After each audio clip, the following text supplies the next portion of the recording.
Tem alguma maneira de contar a história da evolução do rock até os dias de hoje? No caso brasileiro?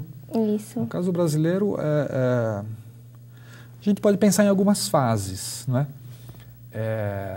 Talvez, em primeiro lugar, os pioneiros, obviamente, o Carlos Gonzaga, que é um cantor, inclusive, que mora aqui em Santo André, já está bastante velhinho, bastante idade já, 80, 90, talvez.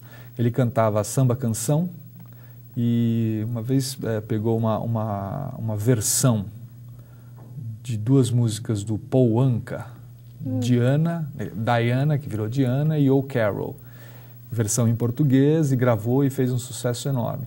Ele, mais os irmãos Campelo, Tony e Celi Campelo, são alguns desses primeiros que vão ouvir o rock norte-americano e tentar fazer uma primeira tradução, acomodação disso aqui, não é? Um segundo momento é a Jovem Guarda, especificamente, né, com o programa do Roberto, do Erasmo e da Vanderleia. Aí é um momento em que o rock encontra a televisão, encontra a publicidade, vira uma moda, no sentido de um momento de grande efervescência, né? E a música ganha roupa, a música ganha gíria, a música ganha comportamento, né? Bem interessante. Depois com o tropicalismo, no final dos anos 60, o tropicalismo incorpora muita coisa do rock na música brasileira, né? E a consequência, o pós-tropicalismo, sobretudo com os Mutantes, que é um grupo bastante jovem de rock, que surge no bojo do tropicalismo. Aí o tropicalismo acaba, mas eles continuam trabalhando, criando, né? A partir daí surge uma geração muito legal, nos anos 70, Raul Seixas, a Rita Lee, quando separa dos Mutantes, outros grupos, né, Mutantes, Terço, Som Nosso de Cada Dia, vários grupos dos 70.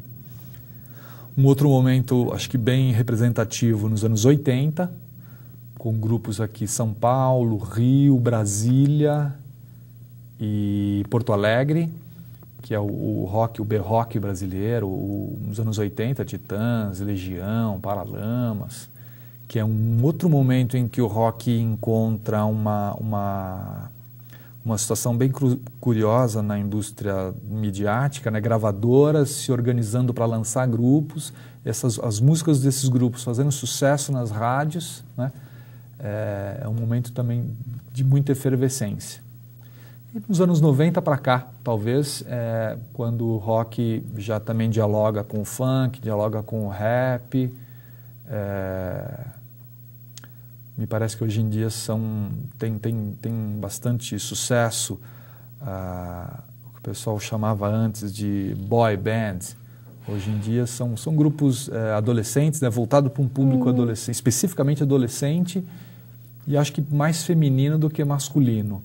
Então, Fresno, eu não lembro de todos os nomes, mas de alguma maneira tem esses grupos.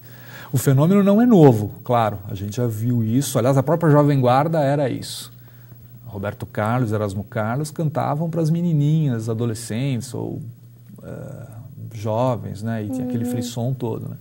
Esses grupos mais atuais continuam isso.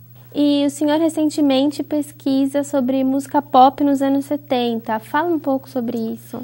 Então, mas é um interesse muito grande que eu tenho, na verdade, com alguns compositores, alguns músicos no Brasil, na música brasileira, na música popular brasileira, que trabalhavam não apenas em função do sucesso.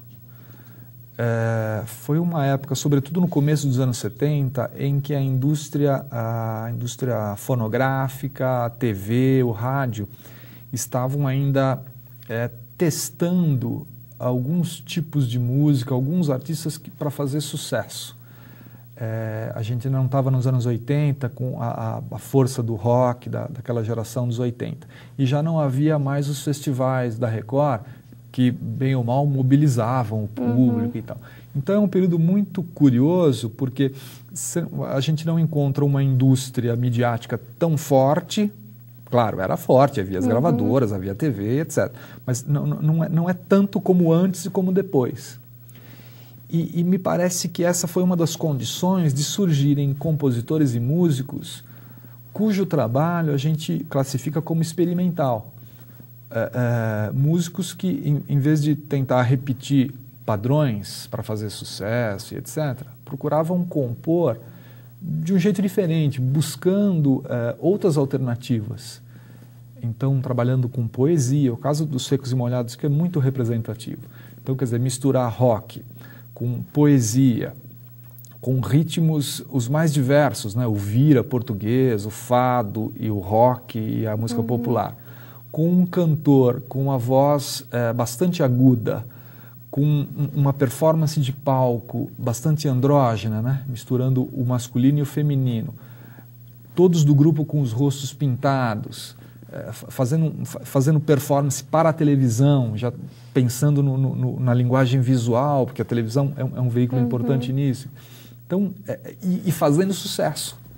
Esse grupo teve uma vida de uns 2 anos, lançou 2 discos. O primeiro foi assim, algo avassalador em termos de vendagem, participavam de programas de televisão, entrevistas. Então, quer dizer, era um grupo, se você pensa no padrão da música de sucesso, um grupo estranho, um grupo diferente, mas ao mesmo tempo dialogava com o público que era, naquele momento, pelo menos ávido por novidades. E como eles, então, havia outros, talvez com não tanto sucesso assim. O Tom Zé, é um cara que vem do tropicalismo, mas nos anos 70 ele faz discos assim muito interessantes, discos como pesquisa. Tem um disco dele que é clássico, chama-se Estudando Samba, em que ele pega elementos rítmicos, poéticos, da canção samba, e trabalha isso de forma muito diferenciada. Precisaria mostrar exemplos assim, para explicar melhor, mas de qualquer maneira. Outro cara, Walter Franco, que trabalhava as letras muito próximas da poesia concreta. E um cara muito polêmico também. Ele participou dos últimos festivais em 72 com uma música chamada Cabeça, que era só uma frase. Falava que cuidado, a sua cabeça pode explodir.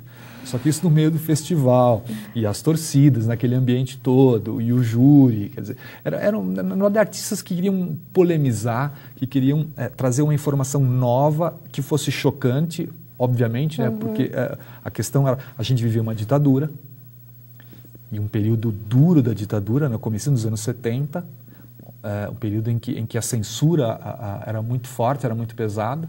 Então, esses artistas, de alguma maneira, queriam brincar com isso. Quer dizer, então, se tem censura, tá bom. Então, eu vou, de alguma maneira, fazer algo completamente absurdo para... Se eu não falo de política, porque eu não posso, também não vou falar das coisas boas, porque não há coisas boas a falar. Então, é um leque de artistas muito interessante. Jorge Maltner, outro do Rio chamado Jardim Macalé, que tem uma música que, apesar de ser de 69, chama-se Gotham City, citando o Batman, né? Aquela cidade fictícia do Batman, mas na verdade ele se refere ao Brasil, né? Então é uma música muito interessante. Tom Zé, grupos como os Novos Baianos. Os Novos Baianos lançam um disco em 72 chamado Acabou Chorar, que é um disco até hoje considerado um clássico na música brasileira.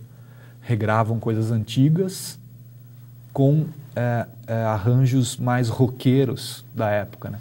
O guitarrista Pepeu Gomes é um músico muito bom e muito afinado com o rock, com o Jimi Hendrix, né? Que eram informações da época.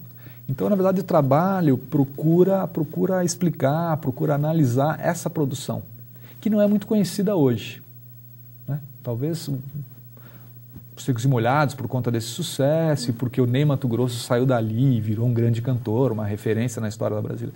Mas poucos sabem de Walter Franco, poucos sabem de Jardim Macalé. Tom Zé, nos últimos anos ele foi resgatado, né? Nos anos 90 ele foi resgatado, porque ele ficou um bom tempo distante das TVs, das rádios. Então, a ideia é mais ou menos essa, né? E pensar esse pessoal, esses artistas, nesse contexto, né? De ditadura, de televisão, a Rede Globo crescendo, nesse intervalo entre o sucesso dos festivais e o sucesso do rock nos anos 80, observar esse momento da cultura midiática, né? Mas pensando na música popular brasileira. É um trabalho que está iniciando, Na verdade, logo mais vai sair o primeiro artigo escrito.